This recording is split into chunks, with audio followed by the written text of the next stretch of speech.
Hi, everyone. Welcome on the Head of Sales Diary podcast. Today we have Philippe, Head of Sales at Leexi, a future unicorn, one of the fastest growing Belgian startups. And before you meet Philippe in person, a few facts. So, number one, Philippe was employee number 3 at the company he's currently leading and growing and expanding. Number two, and this is the reason why we met today, is because he has a very great experience in the startups. He's net founder. He had 2 startups before, right? Yeah. Yeah. Yeah. So it was BeFruity and BeFoodie, which he scaled to 600,000 in ARR. And he believes in learning by doing. So started to sell by accident, I think, like the majority of salespeople, and then decided to master the sales profession. And what I love, how we actually met on LinkedIn, because I follow his stories. They are always about wins and losses, about winning large deals, about winning the small ones. And it's a very great pleasure to follow Philippe on LinkedIn. So, hi, Philippe. Hi, Irina. Hi, everyone. Thanks for having me. Today, we're going to speak. The topic I've chosen is caused by your experience. And actually, it's like a little bit unusual. Normally, the salespeople or the head of sales, they switch to founding their own startups. With you, it was a little bit of a vice versa. So you had a startup and the founder's experience, and then you decided to sell by accident. Can you tell me how it happened? Yeah. So I did everything in the opposite side indeed. So I actually dropped out from college. So I don't have a degree. I decided to drop out from college to start my business back in the days. I have consumed a lot of content on startup and business and so on that made me confident enough that I have the ability to do so.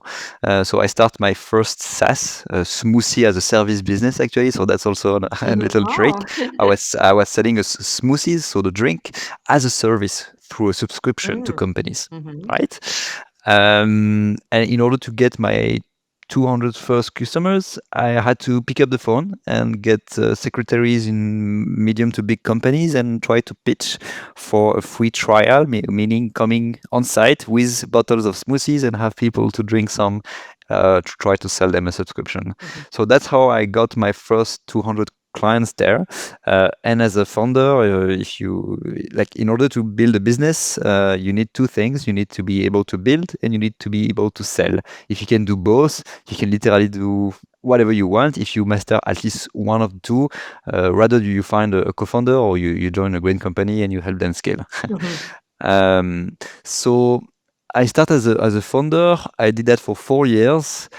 Even if on the surface it's a lovely story, we reach 12 employees, more than 60, 100K in revenue. We bought our own building. We were delivering between 400 and 800 meals per day.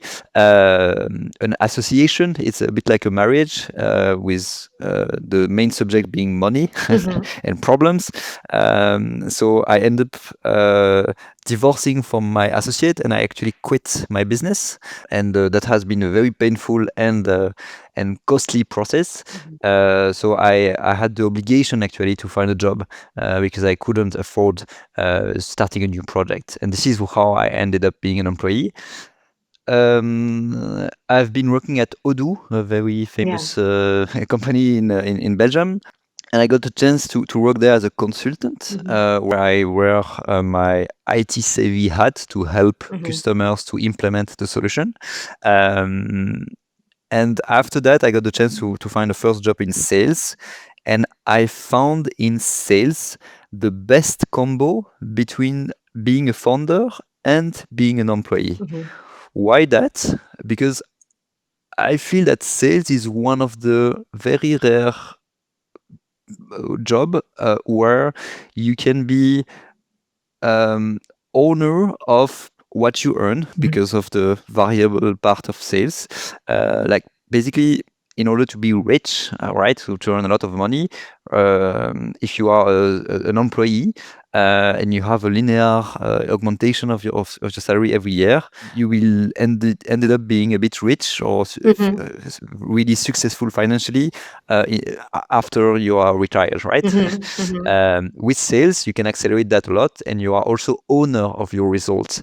And this is also the case with entrepreneurship and starting your own business, with all the risk and the pain that comes with that, managing your own employees, managing every single aspect. And I found in sales the perfect combination between being a founder and being an employee. And inside a startup environment, that's where I really feel good, because there is still so many things to do, right? Especially when you join as a very early employee, you are joining something that has to be built from scratch.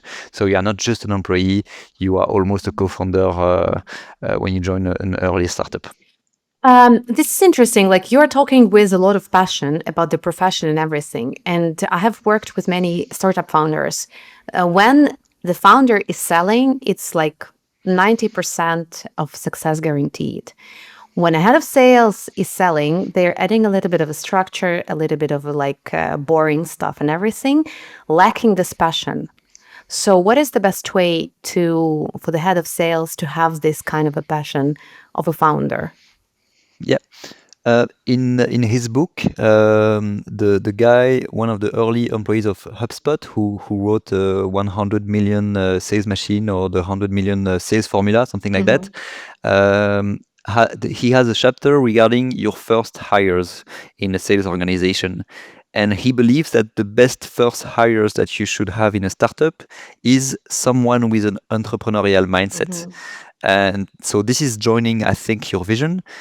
If you have to choose between someone who can respect process, and someone who is a very good and experienced previous salesperson, and option 3, an entrepreneur who can navigate properly in some very turbulent waves, ideally you want to pick that third one. And I feel that this is my profile. I feel like a fish in the water when it's chaos and when there is things to build.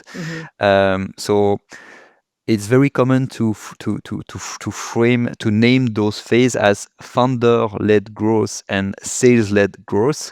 It's a very hard transition. The best advice I think there is to hire your first salesperson inside an entrepreneurship type of personality. Someone who can shine in chaos, and who doesn't need an onboarding, who doesn't need training, and can figure things out almost by its own.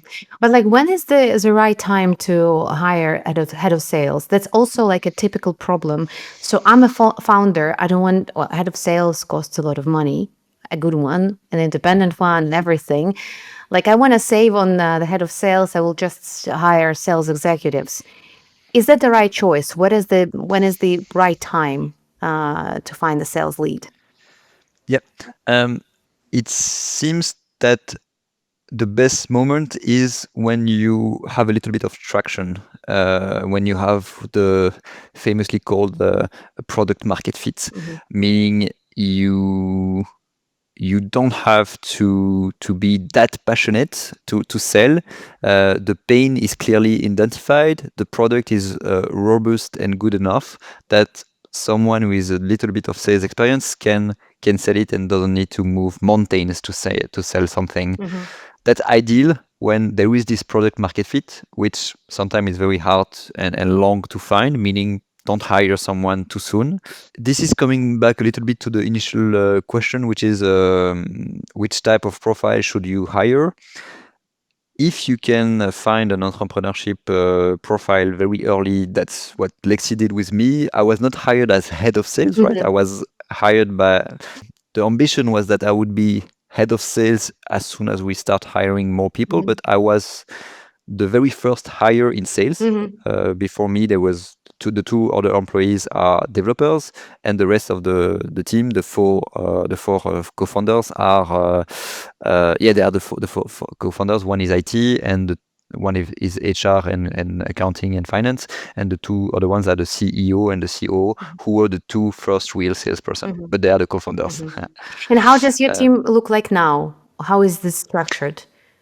Yeah. So we now have 10 account executives, 4 and soon 5 SDRs, and we also have 5 CSMs. Oh, wow. So how fast did you grow to this number of people? I joined Lexi in November. It will be 2 years ago. So in 2 years, I went from head of myself to head of a team of almost 20 now. Okay. And do you like structure the team by the regions or by the type of companies? Not yet. Not yet. We split a few months ago only the account executive teams in two. There is people in charge of enterprise and mid-market, and the other one is more SMB. Okay. And do you sell globally or is it just Europe? Europe only. We have a very European, target so far. It's also part of our DNA to be. It's our ambition to be that European leader, fighting a little bit against the USA. Yeah. Yeah, against the GAFA, with data privacy, with the usage of the data. Like we are very proud to have enterprise clients like Randstad in the Netherlands, like Groupe ADP in France, who are public trade companies. We have governments. We have Fédération Wallonie-Bruxelles here in Belgium. So the Belgian government as a client, because they can trust our infrastructure that is fully stored in Europe. Okay. And which channels do you use to attract the clients? Yeah. So to reach our first 100K in revenue, it was mostly cold calling. That was led by the co-founders. And we made a pivot just before I joined. So when I joined, Lexi was close to only 100K in revenue. And we pivot a little bit. We made the product a little bit more simpler and more generalistic also. Initially, it was only for a note taker for salesperson, a bit like Gong. And then we made the product available for a way larger audience to become a bit more like Firefly's competitor just on the note-taking part. And that unlocked our growth.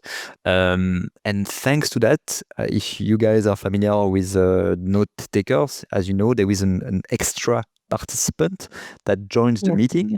And this is a very good marketing billboard that is joining every single meetings of our customers. And that has been responsible for almost 95% of our new business, which is a referral loop. So we are in a very comfortable place to be 100% inbound. So most clients comes from word of mouth, from having seen Lexi into a meeting. So we don't do any outbound. We do LinkedIn, as you know. We do a little bit of public of press relationship. So we have won the AI Startup Award this year. So we've been covered in the news and so on. That helps us, of course. But it's mostly inbound through that viral loop permitted by the assistant, word of mouth, and building a great product, of course, increase the word of mouth. And we have an internal wall of love where every day we receive positive feedbacks and love from our customers, and we log that there, meaning that we are building something cool. Well, like having a business which is having a lot of inbounds is like the dream, and the viral loop is. I was going through the course by Reforge, and they were telling a lot about like this is the mastership of the products when they can build this viral loop when you have to do nothing and it goes into like self-creation of the opportunities and everything. Like with regard to outbound, you said that you were like doing a lot of cold call, like in the beginning you were doing cold calls. Do you think that outbound really works in the European market with the GDPR and everything? Yeah, honestly, there is a good chance that at Lexi we will have to, we will want to add a little bit of outbound in our channels, just to focus sometimes a bit more on clients that we really want. But yeah, of course, outbound can work. As soon as you can reach out to people, outbound can work. It's all about finding the right message, targeting the right person, ideally at the right time. But yeah, I've been working in an outbound tool called Overloop before joining Lexi, which is a Lemlist and Wallaxy competitor. So of course I'm convinced about outbound. I just think that it has always been hard, and it will always been hard. It's not harder than before. It's just about mastering quality over quantity. But this has always been true. If you spread and pray in a bit less saturated market, it can work. On a scale, Pick it up the won't. phone. On a scale, it won't work. The spray and pray. It used to work like 5 years ago. Now it's like very competitive. Well, the problem I have seen over very often. So let's say I'm a founder and I want to scale. I want to grow the company, but at the same time, I don't want to grow expenses. So I think like one person can do everything, can close the deals, and by just increasing the targets, that's enough.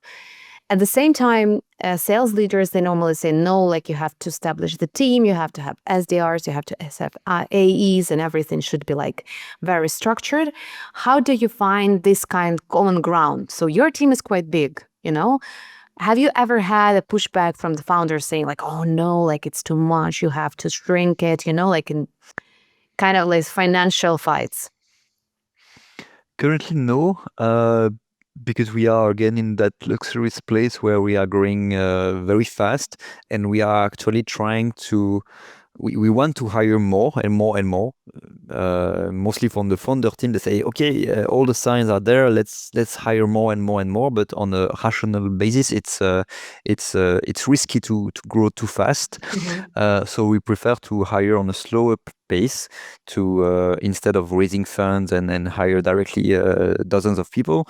We are a bootstrap company, self-funded company, so we don't have that huge amount of money that we want to throw away to hire and hire. That's also a very specific context to Lexi. We are a bootstrap self-funded business and not a VC-backed company who is pushing the founders to hire, and grow at all cost. With AI and so on, like this grow at all costs period seems to be over. That's what we see at least a lot on LinkedIn. And it's important to be efficient, of course. We are a bit anecdotic again, as we are growing so fast that we could hire 5 people every week, and we will still have to work for them. Oh, that's Honestly, the market amazing. is huge. Mhm. The market is just super big. So yeah, that's again a very specific context. On a more general basis, it's all about making the numbers works, right? I think that in smaller companies, they don't have the hygiene to be data driven. If you found out that one person can bring that amount every month on a predictive basis, and the math works, you should go and you should try. I don't know if that answers properly your question. Yeah, well, I see. I used to work for a company which was also like a little bit more flexible. When it's a startup, it's not even a startup when it's a scale up, because I don't think that you are more a scale up rather than a startup. It's like more flexible, but at a certain point, you will still like you will have to be a little bit careful with hiring. Like, okay, like should we add an extra FTE on our board or not? What I wanted to add is, as we grow very fast, the period where we were not that structured is not very far away. So maybe I can share a little bit on that. The bigger the company, the more structure you may want. In most cases, you want a specialization, and you want people to be efficient. So the higher you become, the more you start to build a specialist, like a bit in a factory, where you try to make every single step super efficient. The smaller you get, the more people have to do more things. And this is the period that we are still in, actually, at Lexi. So very early on, we we are hiring interns from great business schools in Belgium and France. They stay with us mostly 6 months, and then we switch to another batch. And those are our SDRs actually, and they are in charge of calling the free trials and booking the demos for the AEs, which is already a kind of specialization. The SDRs book the demo, and the AEs makes the demo. The and this is saving so much time to the AEs that are paid, of course, way more than an intern. So that made sense directly to have interns calling the free trials and AEs doing the demos and the closing. On the CSM part of Lexi, after sales, currently we have only CSM, and this is starting to become an issue because a CSM is only mostly in charge of onboarding. But now that we have 3 years old and we have clients that are there for more than a year, the discussion about renewal, upsell, cross sales are starting to get there, and we are not yet ready to do that. Our CSM team is very good in the product. They are not trained to do upsells, to do renewals, and so on. So this is one of the main challenge that we are going to face, is how to rather let the CSM do the two jobs, which is mostly not going to be the route that we follow. Better to create a new position that is really like an account manager that handle the client's sales relationship, while you have the CSM that is there for the onboarding and for really the success. And yeah, not so long ago, the team were totally split. Were not split for the AEs. Anyone can manage the deals between 1 employee to 1,000, and we decided to specialize a little bit.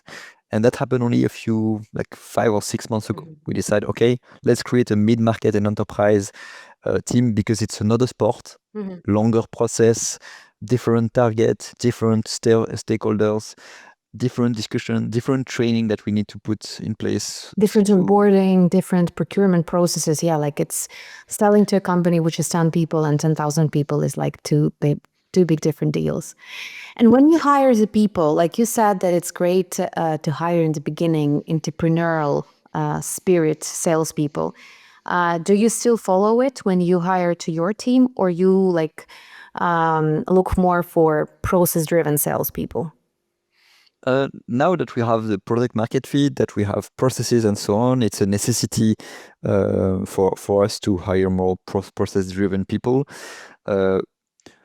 We are still so young that it's still messy, and there is still so many process to do, and we can always complain on having our sales people to do better discoveries and applying properly the playbook, and the playbook change every week.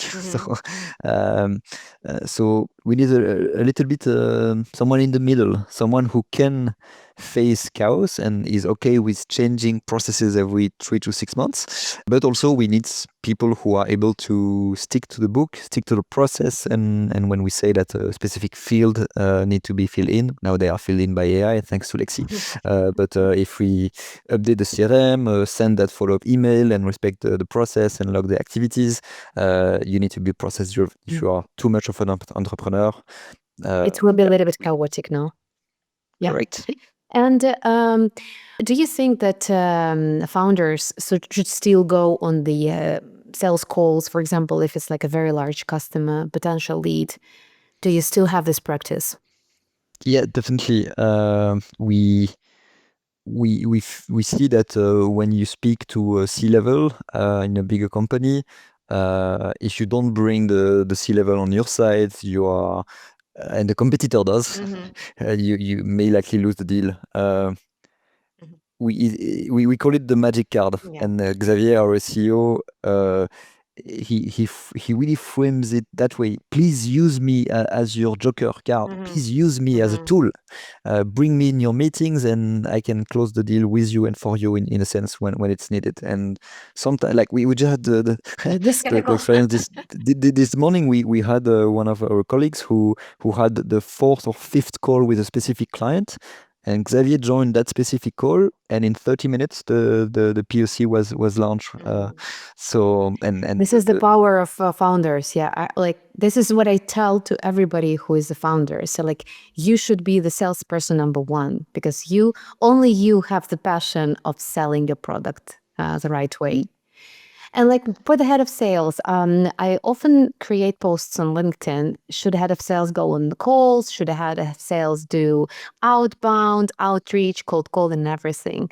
What do you think? Like, are you a hands-on playing coach or more like delegating structure? Can I ask first, what do you think about it? And what do I think should a person do? Yeah. Well, I will tell you based from my experience. I think a head of sales should do everything what the team is doing.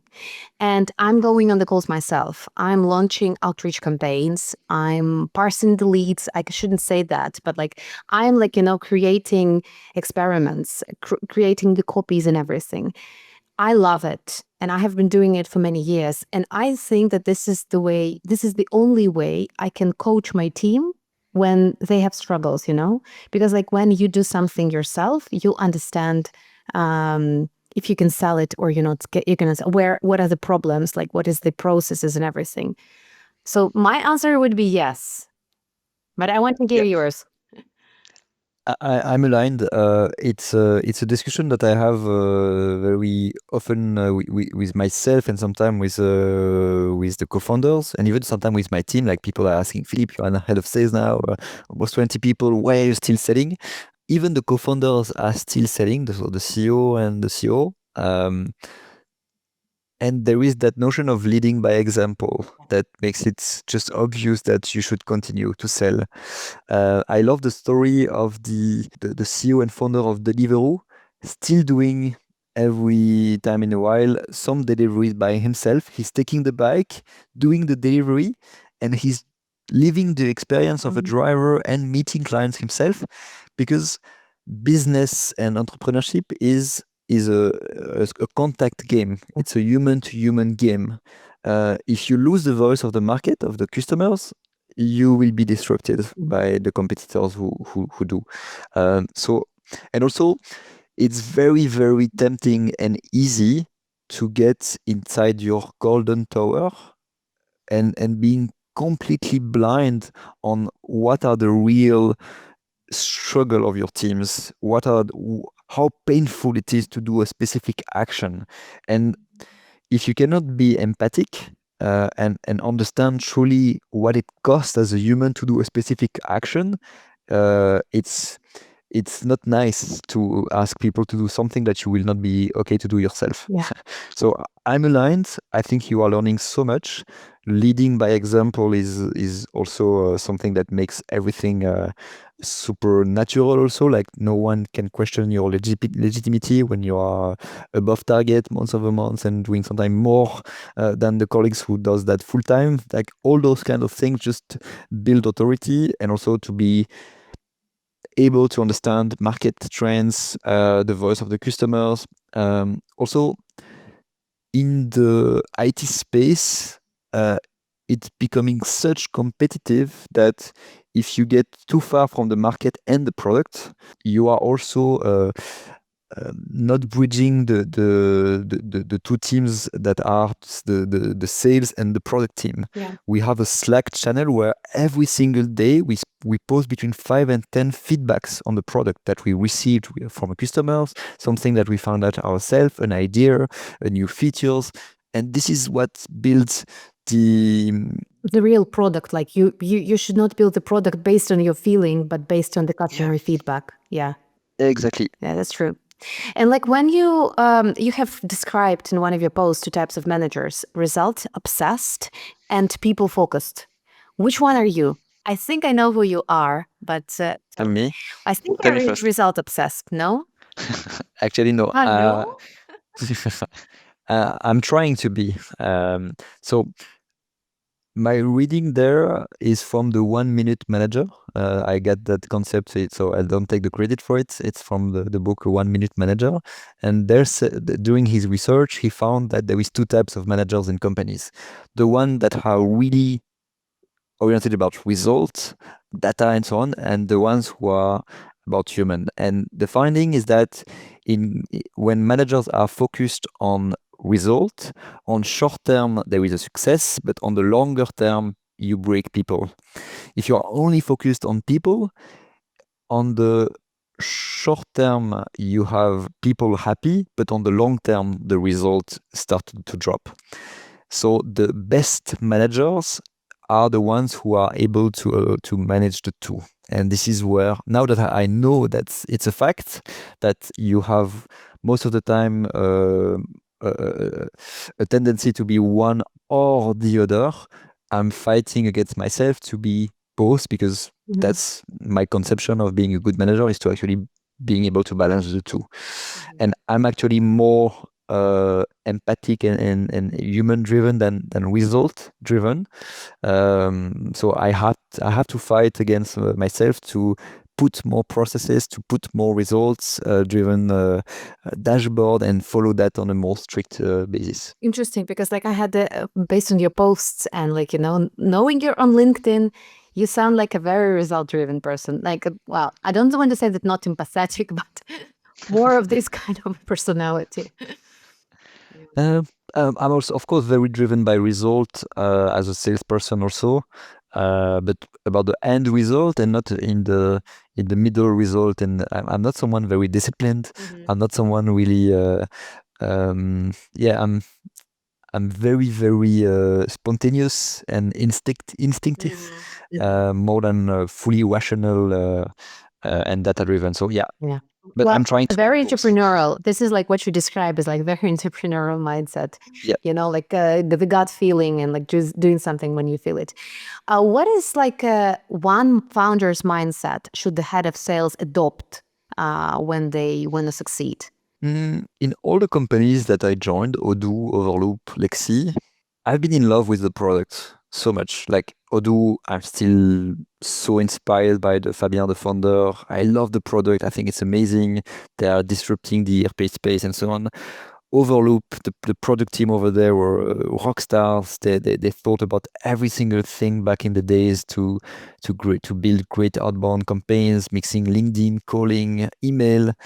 The product was beautiful, and I just loved it, and I wanted to sell it to every entrepreneur friends. And at Lexi, same thing. We are really building something that is piece of art. The IT team is amazing. They are so smart. They are shipping things super fast. So I think that if you are a head of sales, or if you are just a human being who are willing to find a job, you should hunt and fight to join something that you really like and love. Like it sounds a bit obvious, but work is 8 hours a day in 24 hours. Go and find something that you will really enjoy, that you will be proud to speak about. When I joined Odoo back in the days, I was like, I had the feeling that I will join the Belgian Facebook. I remember back in the when I was a student and we were speaking about Facebook, it was wow, that's crazy social network company in the US, super sexy, people playing ping pong in the office and so on. Like that was 15 years ago. And when I saw Lexi, when I saw Odoo back in the days, I was like so inspired about that story. Maybe that's also my founder DNA inside You're like that. very passionate. That's obvious, Yeah. and I think that's something the head of sales should adapt is like this passion to what you're doing. And not only like the head of sales, but overall the salespeople.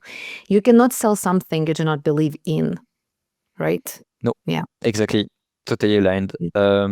So far, I have considered each company that I worked for a bit like mine, right? That's really the founder mindset. This is my company, and I want it to be amazing, and I want it to shine, and I want to be great, and I want everyone in the team to be happy, the clients, the employees. So if you can make the shift in your mind to have that, or find a company that you like the mission so much that you can go in that direction, that's cool. Also, I am a stakeholder at Lexi. I got the chance to join very early, and I have some shares in the company that of course also Motivate help you more. in the Yeah. motivation. Yeah. Yeah. But I think it's a good message. Like it's a very, very good tool to leverage people motivation, to make them a little bit more owner of the company they work at. Almost every company where they did that well, people, employees, and so on are way more enthusiastic about working there. I know that at Colruyt, Colruyt Yeah. in Belgium, the Yeah. famous supermarket, I think that every single employee gets some shares of Colruyt. Oh, this is when like they in join. Starbucks. I know that they used to get like some shares before. I don't know like if they do it now, but yeah. Yeah. So Yeah. that's cool. Yeah. That Okay. motivates people. The last bold prediction for you. How will the role of head of sales change in the AI-driven world? We're all about AI, and your startup is also about AI. How will it change in the next 5 years? Oh, 5 years is hard to predict. Bold. That's what should be bold. Like, there will be robots, like, AI SDRs, or they already are here. But like, what will change with the head of sales? Head of sales will definitely have to be like with AI. It's not about being replaced by AI. It is about being replaced by people who can use AI, and that's really the message that I see and that I believe in. Um, if you don't want to be replaced, you need to upgrade yourself with AI because the train is there. The train is moving super super fast, and you rather take it or you will be replaced by someone who took it. So in 5 years, any head of sales will have extensive knowledge on all the AI capabilities. How can it make teams go faster, better, longer? um, so that's an absolute certainty. A head of sales and a manager and a founder should be AI driven one way or another, and have AI acumen, right? Definitely, 100% agree. Like, if you're not using AI, if you're not hands on with everything changing and sales is changing dramatically every year, then you will be replaced by the person who is more up to date and maybe even like lacking, some strategy, but very flexible, very adaptive, very driven and everything. So, this is something I totally agree with. Yeah. Beside that, even if we are selling a tool that helps people to get better at sales with AI, there is many tools out there that do role play with AI and so on. I still see a lot of room for head of sales who are very human and who are able to accept that not everything can be done with technology and AI. I see that with coaching every single day when we do role plays. There is still specific things. So yeah, Yeah. the head of sales in 5 years will be fully knowledgeable and won't be too much excited about AI. He will find the perfect balance between where I should put AI and where shouldn't I put AI. I've heard so many people willing to save as much time as possible so they can focus on other things. And as a head of sales, as a manager, it's all about people. So I hope and I also guess that 5 years from today, um, the head of sales job will still be a very human job, augmented a lot with technology. Well, let's hope for that. Let's hope for this human part to still be with us for the next 5 years. Thank you very much for coming. Thank you for joining. Please subscribe for the Head of Sales Diary podcast to listen more to the stories of the sales leaders, and subscribe for Philippe on LinkedIn to follow his journey with Leexi. Thank you, Irina. Thanks Thank everyone you. for listening. Bye.